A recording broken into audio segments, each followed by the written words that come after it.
From the Cabinet because I couldn't support the government's Brexit deal, and I would tell the House I still believe it to be a bad deal.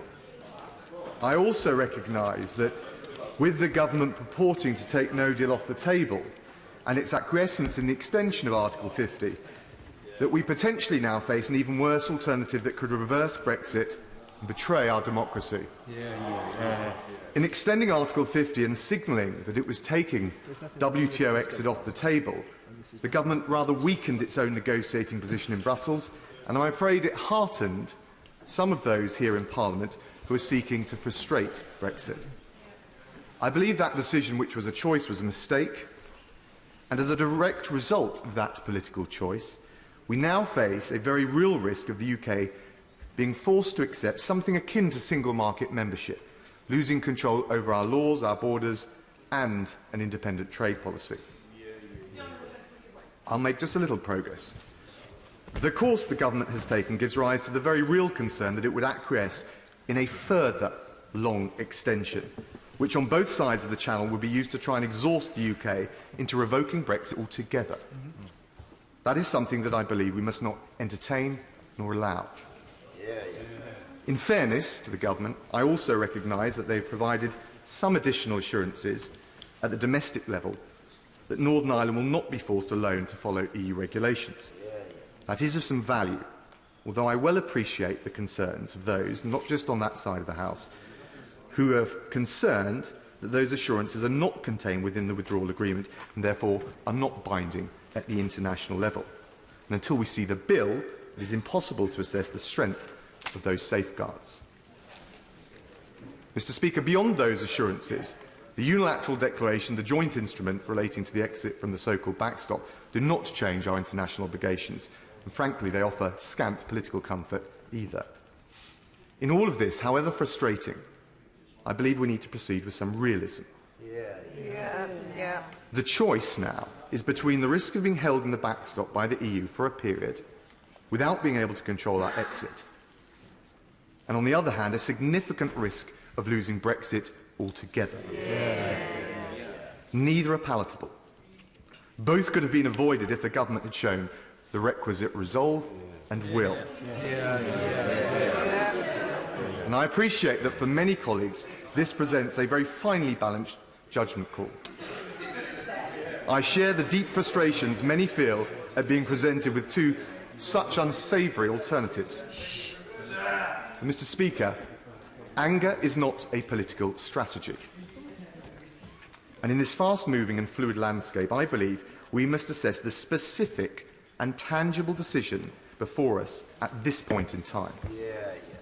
The motion today explicitly does not satisfy Section 13 of the EU Withdrawal Act, so it is not in practice or in law a third meaningful vote. However, and I think the right honourable gentleman, the member for Leeds Central, made this point rather well. However, the vote on its own terms does have significant legal and practical implications. First, it is necessary to satisfy the EU Council decision on the 22nd of March to avoid and indeed prevent the government from returning to the EU to seek an even longer extension. I regard that as essential. The second implication of the motion, by virtue of that, is to avoid the UK holding European elections in May, and I regard that as absolutely essential to avoid the very dangerous and corrosive effect on public trust in our democracy. I give way to my... Always listen very attentively to my honourable friend. He posits the dilemma, I think, absolutely correctly, and this is a finely balanced judgment of risk. The problem I have is that I cannot countenance an even longer extension, and I cannot countenance holding European elections in May. And the third implication is that a duly constituted third meaningful vote under Section 13 will have to return to this House for a vote, presumably under second reading vote on the Withdrawal and Implementation Bill. That will buy the government a little more time and a little more room for manoeuvre. In my view, the government should use that time to revert to the EU and seek an exchange of letters that can provide the legally binding changes to give effect to the Brady Amendment. Well, I hear some honourable members on that side looking in rather disbelief, and I listened very carefully to the honourable lady when she spoke to this. Why is it that the EU's position is treated as immutable and unmovable, but the UK is always expected?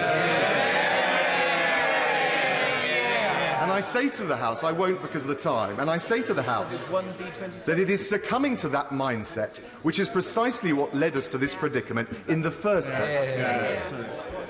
At the same time, Mr. Speaker, the risk of a WTO departure is growing because of the position of the EU as well as what we do in this House. And I believe that with the EU, not just on aviation, not just on lorries, where progress has been made, we should continue to collaborate to mitigate the risk to jobs, to livelihoods, to businesses which arise on both sides. That is the responsible thing for all sides to do, and I hope that the government is engaged in that.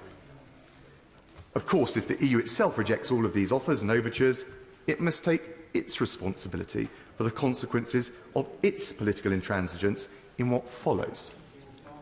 On that basis, Mr. Speaker, I will vote for the motion.